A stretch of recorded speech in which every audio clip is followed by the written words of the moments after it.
Question number देखो exercise 5.3 करेंगे। Exercise 5.3 है। nth टर्म का फॉर्मूला ऑलरेडी आप लोग पढ़ चुके हो, an is equal to a plus n minus 1d।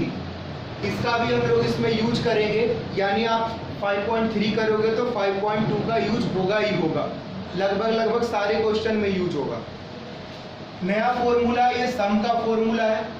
सम कैसे करते क्या होता है अभी बता रहा हूँ। फॉर्मूला देखो Sn का मतलब हुआ सम ऑफ n टर्म्स, होता है n/2 यानी n/2 इंटू, यानी ब्रैकेट का मतलब into 2a plus n minus into D, ठीक है, n माइनस 1 इंटू डी। तो ये सम का फॉर्मूला, कई बार हम लोग ये छोटा फॉर्मूला यूज करते हैं Sn equal to n/2 a plus l into में। तो ये भी कई बार यहाँ पर ये l जो है वो लास्ट टर्म है, लास्ट टर्म को nth टर्म भी कहते हैं, ठीक है। एक बार मैं फिर ये बता देता हूँ, देखो n और nth या anth या l ये सब अलग अलग चीजें हैं। देखो ये तो ये तीनों सेम है, बट ये सेम नहीं है। n का मतलब होता है नंबर ऑफ टर्म, यानी पदों की संख्या, नंबर कितने हैं टर्म्स। Sn मतलब उन्हीं को ऐड करना। जैसे एक AP का एग्जांपल ले लो, आपने देखा था ये AP में है कि नहीं अभी नहीं, 2 4 6 8 10 12, तो इतने रहने दो। कितने टर्म्स हैं? 6 टर्म है इसके अंदर, तो इनको सम करना है। 2 + 4 + 6 + 8 + 10 + 12 कितना हो जाएगा?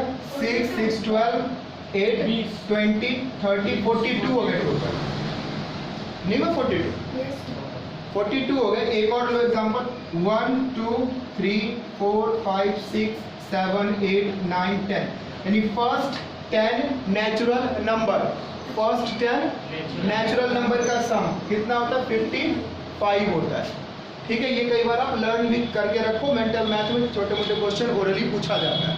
सम ऑफ 10 नेचुरल नंबर कितना होता है? 55। तो यही जो है आप फॉर्मूले की मदद से निकालो, by the use of formula. So let's see, देखो अगर आप फर्स्ट 10 नेचुरल नंबर की बात करो तो यहाँ पर a क्या है? फर्स्ट टर्म 1, d क्या हो जाएगा? 1, दोनों के बीच का डिफरेंस देखो 1 1 का अंतर है, और लास्ट टर्म यानी l कितना दिया हुआ है? 10। तो Sn को क्या बोलोगे? S10, क्योंकि 10 नंबर का सम निकाल रहे हो ना, तो S10 होगा। तो S10 इक्वल टू क्या करोगे? n/2 formula a plus l। देखो ये भी n क्या हुआ? 10/2।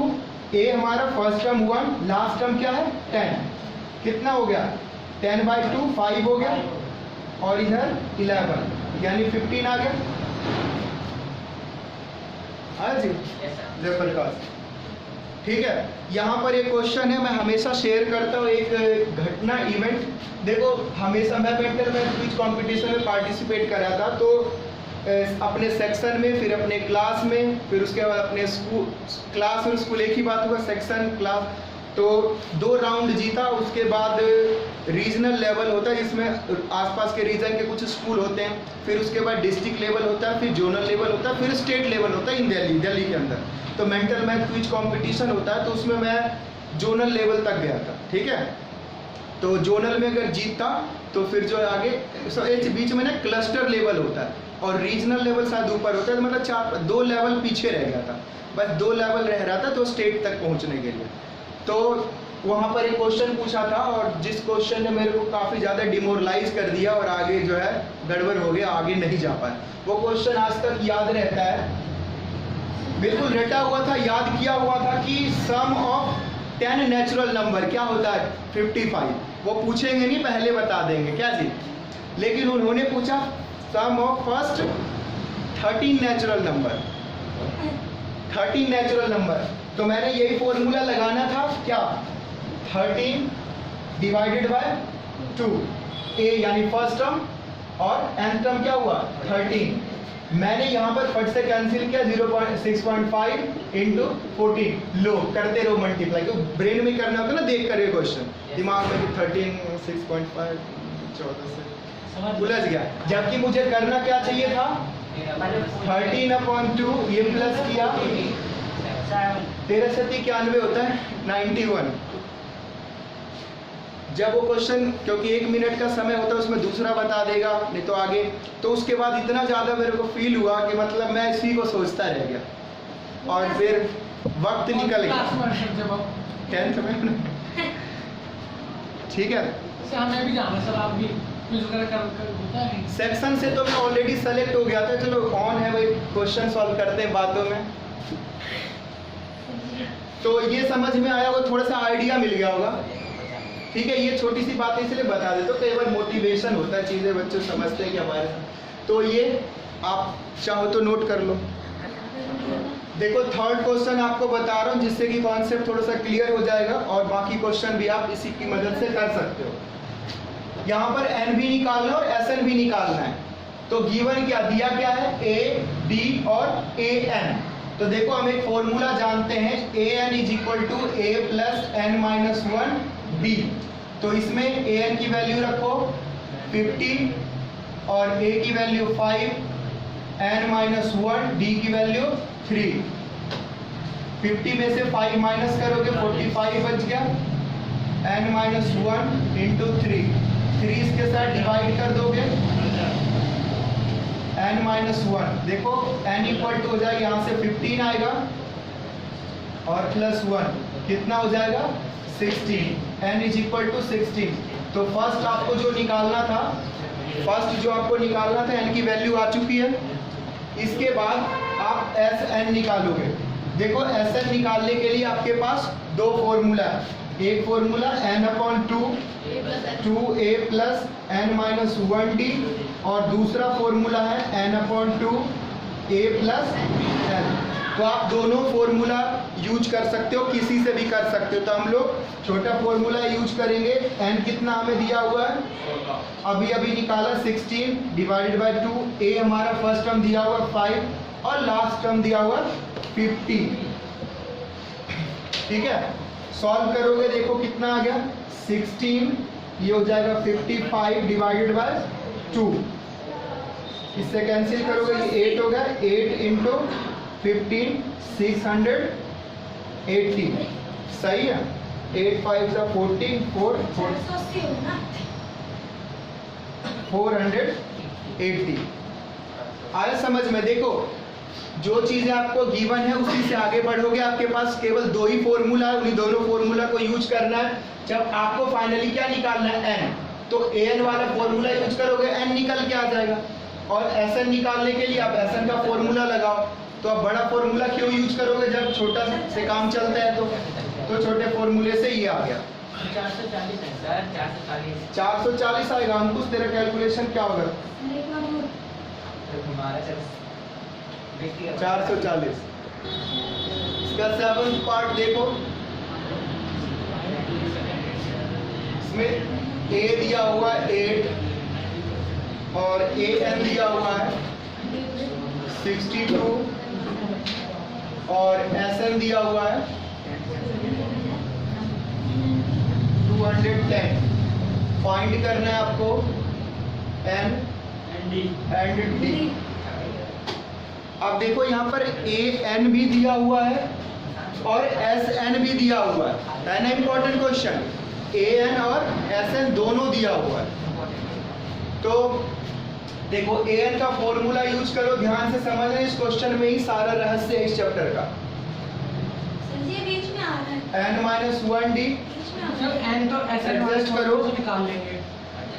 यहाँ पर ए एन कितना होगा 62 a 8 plus n minus 1d। 62 में से 8 माइनस करोगे तो बच जाएगा आपको 54 n 1d। ठीक है, यूं को d इक्वल टू क्या हो जाएगा 54/n माइनस 1। इसे फर्स्ट मान, ठीक है, इसे फर्स्ट। इसके बाद आप Sn को यूज करो। Sn इक्वल टू क्या होता है n/2 2a। अच्छा लास्ट टर्म यहाँ पर भी है तो a प्लस l।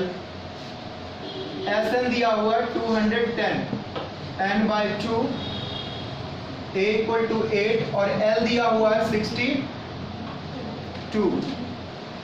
ये हो गया n/2 इंटू 70, कैंसिल करोगे 35।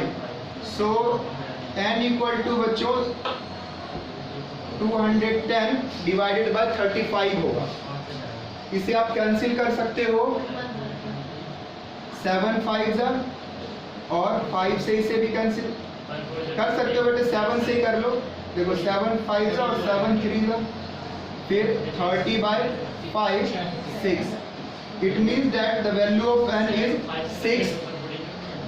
जब इसको आप पुट करोगे, put into first, you will get the value of d 6 minus 1 value पूछिए बस, find n and d, n और d। 54 divided by 5। ये वैल्यू d की कुछ ठीक नहीं लग रही है, चेक करो d की वैल्यू कितनी है। सर हम ऐसा भी तो कर सकते हैं सर, एक तरीका है तो बताओ सर। पहले जो आपने सिर्फ फर्स्ट, तो इसका आंसर ये सही है, चेक कर लिया आपने। 8 क्वेश्चन देखो, ये भी अगेन बहुत ज़्यादा इंपॉर्टेंट क्वेश्चन है। इसमें इक्वेशन बनेगा और क्वाड्रेटिक फॉर्म इसका यूज करेंगे, जो कि 4th चैप्टर में है। अभी मैंने पढ़ाया नहीं 4th चैप्टर, बट समझा दूंगा कैसे करना है, ठीक है। पोलिनोमियल तो सबको पता ही है। यहाँ से देखो जो इंफॉर्मेशन है, a n equal to a plus n-1d। a n कितना दिया हुआ 4, a कितना है पता नहीं, n पता है बिल्कुल भी नहीं, d की वैल्यू बिल्कुल पता है, ठीक है। सॉल्व कर देखो, 4 इक्वल टू a, यहाँ से क्या आ जाएगा 2n माइनस 2। 4 इस साइड आकर के क्या हो गया 6 equal to a plus 2n, ठीक है। यानी a plus 2n equal to 6, ये आपका फर्स्ट इक्वेशन हुआ, ठीक है। an हमारा दिया हुआ था 4, a की वैल्यू नहीं पता है, अननोन वैल्यू है, n की भी नहीं पता है, 2 यहाँ से मल्टीप्लाई कर दिया दोनों के साथ, ये अगर 2 इस साइड आके इसके साथ प्लस हो गया, फिर इसको हमने अरेंज कर दिया इस फॉर्म में। दूसरी वैल्यू Sn की लेंगे हम। यहाँ पर देखो लास्ट टर्म फिर से पता है हमें, ठीक है ना, तो फिर हम शॉर्टकट फॉर्मूला यूज करेंगे, a प्लस l। Sn दिया हुआ है -14 n divided by 2, a again unknown value, last term क्या है 4। यहाँ पर देखो क्या आएगा -14, अगर इस 2 को आप देखो इस साइड ले आओ LHS में, तो मल्टीप्लाई होकर के 28 हो जाएगा n a प्लस 4। अब ध्यान रखना ये है सॉल्व करते हुए कि ये फर्स्ट इक्वेशन है और ये सेकंड, तो ऐसा क्या इस फॉर्म में कुछ रखे कि दोनों सॉल्व भी हो। वेरिएबल तो a और n है, यहाँ पर भी a और n है, लेकिन इस फॉर्म में नहीं आ रहा है, बिल्कुल नहीं। a n मल्टीप्लाई होकर क्या आ रहा है, देख रहे हो, a n यहाँ मल्टीप्लाई, लेकिन यहाँ तो ऐसा कुछ नहीं है, तो कुछ थोड़ा एक्स्ट्रा माइंड यहाँ पर अप्लाई करना पड़ेगा। यहाँ से देखो मैं n की वैल्यू निकाल करके यहाँ रख सकता हूँ, या a की वैल्यू निकाल करके यहाँ रख सकता हूँ। तो इस क्वेश्चन में हम क्या करेंगे दुष्यंत, देखो हम पहले ही यहाँ से जो है ना a की वैल्यू ले लेंगे। a इक्वल टू क्या हो जाए 6 माइनस 2n। ये हमने एक्स्ट्रा अप्रोच किया है, ये कोई हमें पता नहीं कि ऐसा ही करना था, हमने अपने कंफर्ट के हिसाब से किया कि a equal to 6 minus 2n ले लिया।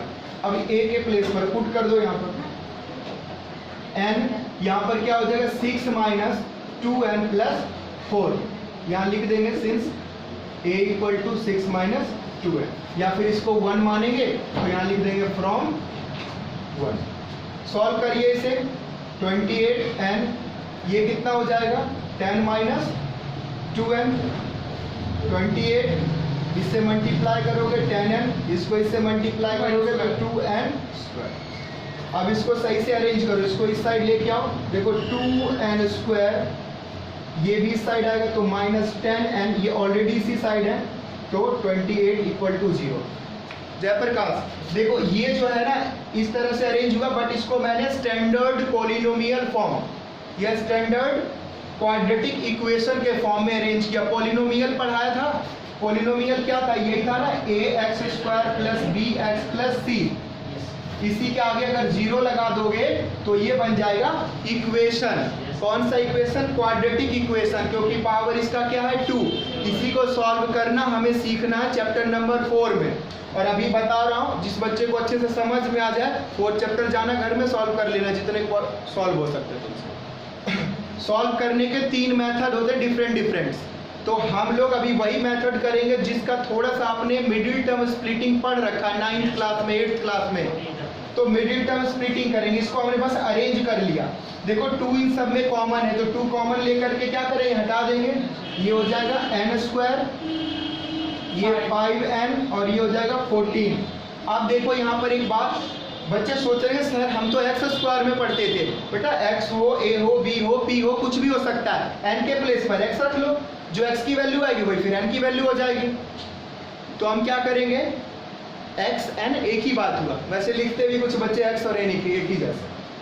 तो मिडिल टर्म को स्प्लिट करोगे, किसी को पता चला क्या लिखोगे? -5 को ऐसा क्या लिखोगे? सम करने से -5 हो और मल्टीप्लाई करने से -14 बन जाए। 7 और 2 सही है। देखो n² आप लिखोगे -7n प्लस में 2n -14 इक्वल टू 0। देखो 7 और 2 प्लस माइनस माइनस होता है, बड़ी संख्या के आगे का निशान लगता है, तो -5 आ गया। दोनों को मल्टीप्लाई करोगे -7 इंटू -2 -14, दैट इज हियर -14। अब यहाँ पर इजीली देखो कॉमन ले लेना है। क्या n कॉमन ले लोगे? n-7 हो गया, यहाँ से 2 कॉमन आएगा दोनों में से, तो n-7 होगा 0। यहाँ से क्या हो जाएगा? n-7 और n+2 इक्वल टू 0। ठीक है, यहाँ बता देता हूँ, नीचे वीडियो में आ नहीं रहा था। यहाँ से हमारा आ चुका है n-7 और n+2 इक्वल टू 0। अब यहाँ के बाद जीरोज निकालना सीखा था ना, शून्य जीरोज, वही है क्वाड्रेटिक इक्वेशन में, उसको रूट बोलते हैं। तो यहाँ से क्या करते हो? n के इक्वल टू 0 रखते हो, दूसरा n+2 इक्वल टू 0 रखते हो। यहाँ से n इक्वल टू क्या आ जाएगा? +7, n इक्वल टू -7 और -2। तो n की वैल्यू आ गई। अब क्या n की वैल्यू -2 भी पॉसिबल है? क्योंकि नंबर ऑफ टर्म पूछूं तो बोलोगे एक टर्म है, 2 टर्म है, -2 टर्म कैसे होगा? है ना, 0 टर्म भी बोल सकते हो, कोई टर्म ही नहीं है तो 0 टर्म। लेकिन -2 कैसे? यानी नेगेटिव में n की वैल्यू पॉसिबल नहीं है। n की वैल्यू नेगेटिव पॉसिबल है, n की वैल्यू डेसिमल में पॉसिबल है, n की वैल्यू फ्रैक्शन में पॉसिबल थी। तो इन सब में तो फाइनली क्या हो गया अंकुश? n equal to 7। अब इसी n की वैल्यू यहाँ पर पुट करो, a की वैल्यू आ जाएगी 6 - 2n, यानी 6 - 2 इंटू 7। a की वैल्यू कितनी हो गई? -8।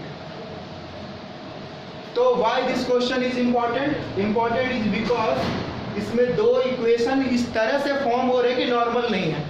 यानी हमें कुछ एक्स्ट्रा माइंड में रखना, वैल्यू सब्स्टिट्यूट करना, पुट करना है। After putting we will get a fresh new equation, that is quadratic equation. और उसे सॉल्व करने का एक मेथड होता है जो कि हम लोग 8th क्लास से सीख रहे हैं। 9th फैक्टराइज करना, 9th क्लास में भी अगेन फैक्टराइज करना, 10th क्लास में जीरोज निकालना और 4th चैप्टर में रूट निकालना। रूट निकालना, जीरोज निकालना, दोनों सेम चीज है। उसी चीज को हम बोलते हैं पॉलिनोमियल के केस में जीरोज निकाला और क्वाड्रेटिक इक्वेशन के केस में रूट निकाला। हिंदी में शून्य और मूल। तो इस तरह से ये क्वेश्चन भी हुआ। कुछ समझ में नहीं आया तो आप पूछ सकते हो, ठीक है। शेयर कमेंट नहीं करना। देखो 4th क्वेश्चन, इसमें एपी दिया हुआ है, पूछा हाउ मेनी टर्म्स, कितने टर्म्स होंगे जिसका सम ये होगा। सम जो है 636 सम होगा। तो कितने टर्म होंगे? तो देखो यहाँ पर आप a आपको पता है 9, b क्या होगा? 17 - 9 इज इक्वल टू 8।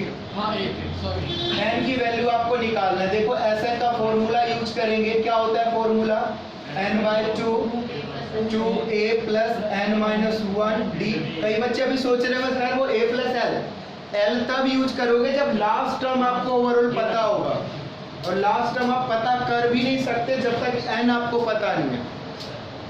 कितने टर्म है यही नहीं पता तो लास्ट वो टर्म निकालोगे कैसे? ठीक है। तो SN में वैल्यू आपको दे रखी है, कितनी दे रखी है? 636 n निकालना ही है। तो निकाल सकते हैं एल निकालेंगे पहले। नहीं निकाल सकते। सर एस एन की वैल्यू तो दे ही रखी है। देखो ये 9 फुट कर दिया, n-1 डी की वैल्यू कितनी है 8। सॉल्व करो इसे, 2 इसके साथ मल्टीप्लाई में आ जाएगा क्योंकि डिवाइड में था। ये कितना होगा 18, ये इसके साथ 8n-8, 6 3 6 इंटू 2, ये क्या हो जाए 18n, ये इसके साथ माइनस होगा तो 10 बचेगा और n के साथ मल्टीप्लाई तो 10n, और ये क्या हो जाएगा 8n स्क्वायर। अब यहाँ से देखो क्या बन गया, क्या लगता है ये 8 से डिविजिबल है, ये 4 से है क्या डिविजिबल? नहीं है, 2 से तो है ना, 2 से है ना। तो देखो 2 से सबको डिवाइड कर दो, यहाँ ये आ गया, ये 5n आ गया और ये 4n स्क्वायर। और फिर क्वाड्रेटिक फॉर्म बन गया, इसको स्टैंडर्ड फॉर्म में लिख लेंगे। स्टैंडर्ड फॉर्म इसका क्या होगा 4n square minus 5n plus 6 3 6 equal to 0। अब वही मिडिल टर्म को स्प्लिट करना है, तो क्या हो जाएगा 5 को ऐसा क्या लिखोगे कि 6 3 6 आए प्रोडक्ट करके और सम करके यही आए। सर फोर भी हो जाएगा, क्या हो जाएगा -6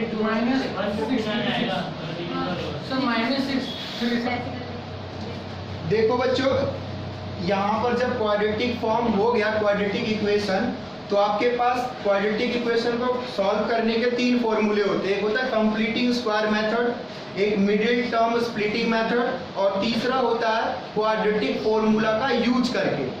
तो सबसे सिंपल और सटीक और जल्दी में सॉल्व हो जाए वो फॉर्मूला होता है क्वाड्रेटिक फॉर्मूला। एग्जैक्ट आप इजीली निकाल सकते हो, कोई कंफ्यूजन नहीं है। But middle term splitting method में कि उसका फैक्टर इजीली बन जाए, तो कई बार फैक्टर इजीली नहीं बनेगा। और कंप्लीटिंग स्क्वायर मेथड अपने आप में एक प्रोसेस है पूरा, तो उसके लिए तो आपको जाना ही नहीं है, वो अलग से ही क्वेश्चन 3 या 4 नंबर में पूछा जाता है। तो यहाँ पर मैंने क्वाड्रेटिक फॉर्मूला यूज करा जिसमें कि डिस्क्रिमिनेंट, एक्चुअली क्वाड्रेटिक फॉर्मूला होता है ये है -b plus minus √d divided by 2a। But यहाँ पर d की वैल्यू आपको कैलकुलेट करना है, तो d का फॉर्मूला होता है d = b² - 4ac। तो हमने b की वैल्यू 5 का स्क्वायर 25 4, फिर यहाँ से a की वैल्यू 4 और -6 3 6 c की वैल्यू, इसको मल्टीप्लाई करा तो ये देखो फाइनली मिला 10,176। उसको इसे 25 से प्लस कर दिया तो क्या मिला 10,201। इसका जब रूट सॉल्व करोगे फाइनली हमें बाद में रूट तो निकालना ही पड़ता, तो रूट सॉल्व करके मैंने ये लिखा। ठीक है, 8th क्लास में रूट वगैरह निकालना सीखते हैं। और उसके बाद देखो हमने रूट की वैल्यू 101, रूट जब हटाओगे तो 101 आ जाएगा, यानी 101। एक प्लस में वैल्यू लेना है, एक माइनस में। क्या होता है देखो पावर जितना है ना, क्वाड्रेटिक मतलब 2 पावर, 2 पावर मतलब 2 answer, power 1 answer, power 3 answer. Factor जितने निकालते हैं तो उस हिसाब से जीरोज या आंसर भी आते हैं। तो इसके 2 आंसर आना था, ये तो पता ही था। बट n की वैल्यू एक नेगेटिव आ रही है, पॉजिटिव आ रही है, तो नेगेटिव वाले पॉसिबल नहीं होता। आपको पहले मैंने बता दिया n की वैल्यू नेगेटिव में नहीं हो सकता, तो इसलिए पॉजिटिव वैल्यू ली जाएगी। ठीक है, तो इस तरह से कितने टर्म है इसमें 12 टर्म से 12। तो ये क्वेश्चन समझ में आया होगा। नेक्स्ट क्वेश्चन वगैरह आप ट्राई करोगे। ठीक है जी, तो आज की क्लास में इतना ही करेंगे। आपको बाकी क्वेश्चन, अभी सभी क्वेश्चंस को सॉल्व करो। ओनली 10 नंबर क्वेश्चन को आप छोड़ देना, उसमें थोड़ा सा कॉन्सेप्ट है 10 और 11, ये 2 क्वेश्चन मैं बताऊंगा। अदरवाइज सभी क्वेश्चन को ट्राई करो, कोई दिक्कत नहीं है। और मैं तो सारे क्वेश्चन समझाऊंगा ही। ठीक है, नोट्स। हाँ, ये क्लास के बच्चे। ठीक।